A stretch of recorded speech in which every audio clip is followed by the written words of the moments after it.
Mr. Redo. Nice one. Masarap. Mashita. Mashita? Masarap. Masarap. Okay, yan. Thank you, Mr. Red. Good job.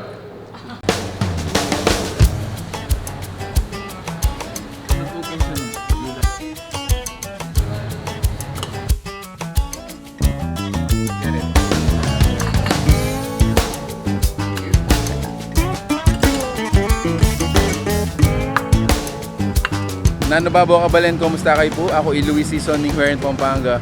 Ngayon po nga dongay ni Achuta mo Angeles City, particularly Korean town. So may invite kami po kining bayong buklata Korean restaurant, apining Chun, Dak Galbi restaurant. So again, it's a Korean restaurant, kasiping na mo po ning Hotel Vanna. To be honest, ala ko pong idea pa nung nano lang ring menudo. But definitely, mga tamo pong authentic Korean dishes today. So tara po, abayin nyo kung lunggob tara.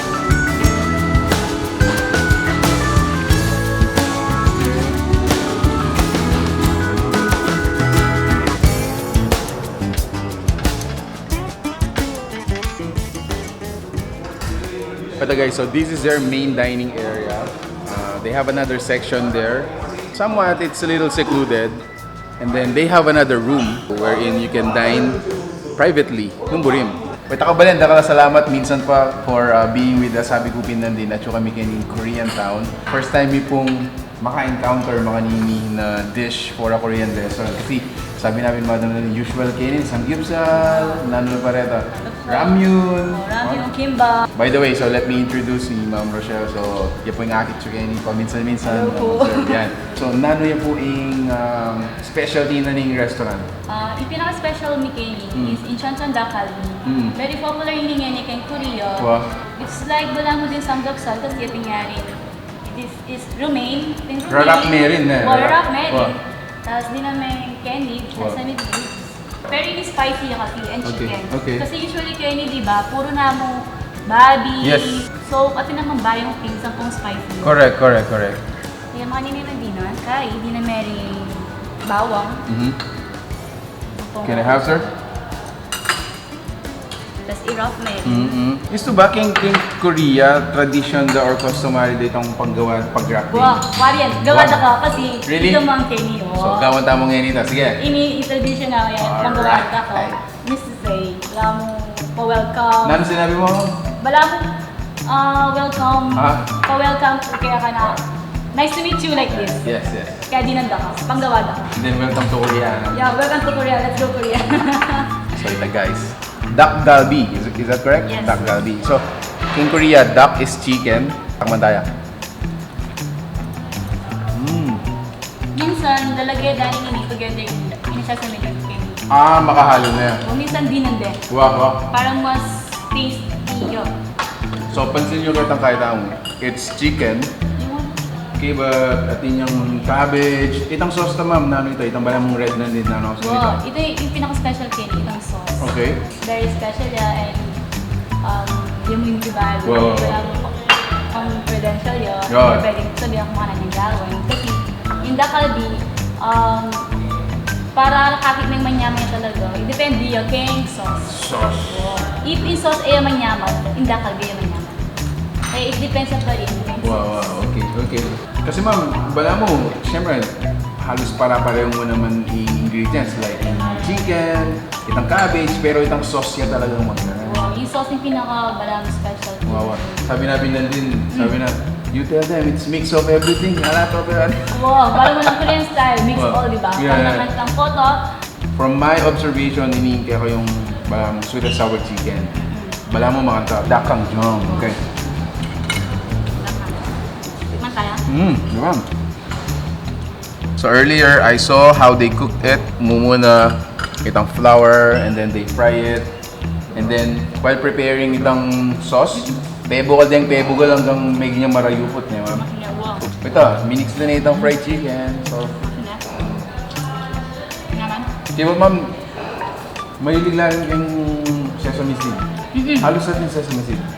Before I forget, so magkano niya po itang kahit Dak Galbi? Dak Galbi is 400 pesos. Okay. For one person. Okay. Kaya pwede na itong mo. So dapat nadwa lang. Yes, minimum Minimum of two pair. person. Okay. Pero kahit ng two person, can eat 3 person kasi mahal yun. Kaya mo for 2. Kuwari, ano kayo? Wow. Kaya okay, talking 800 pesos.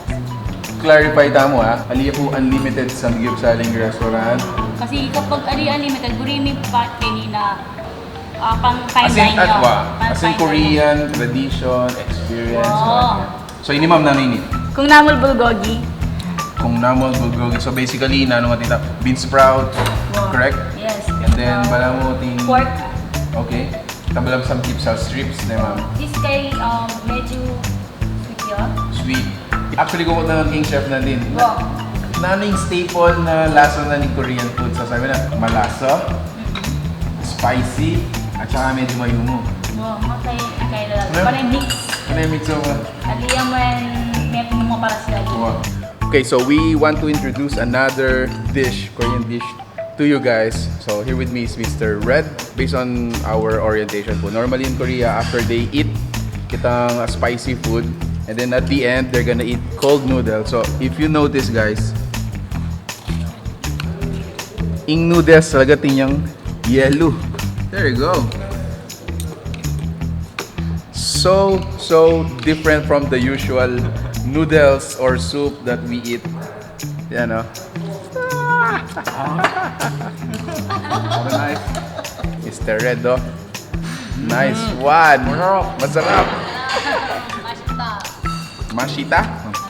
Masarap. Thank you, Mr. Red. Good job. More than half of Ketang Galbi, panamaan yan they're gonna add rice. Normally kaya kata mo, sabing nasi or mga naka-nasi kada pang mumunan Pero karela guys, panauliya pala.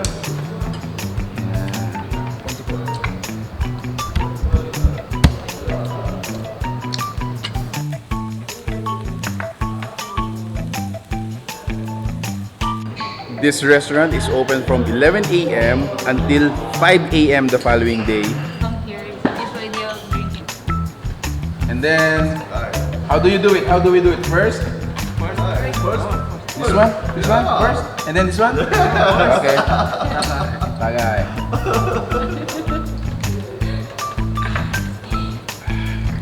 You have to say ha?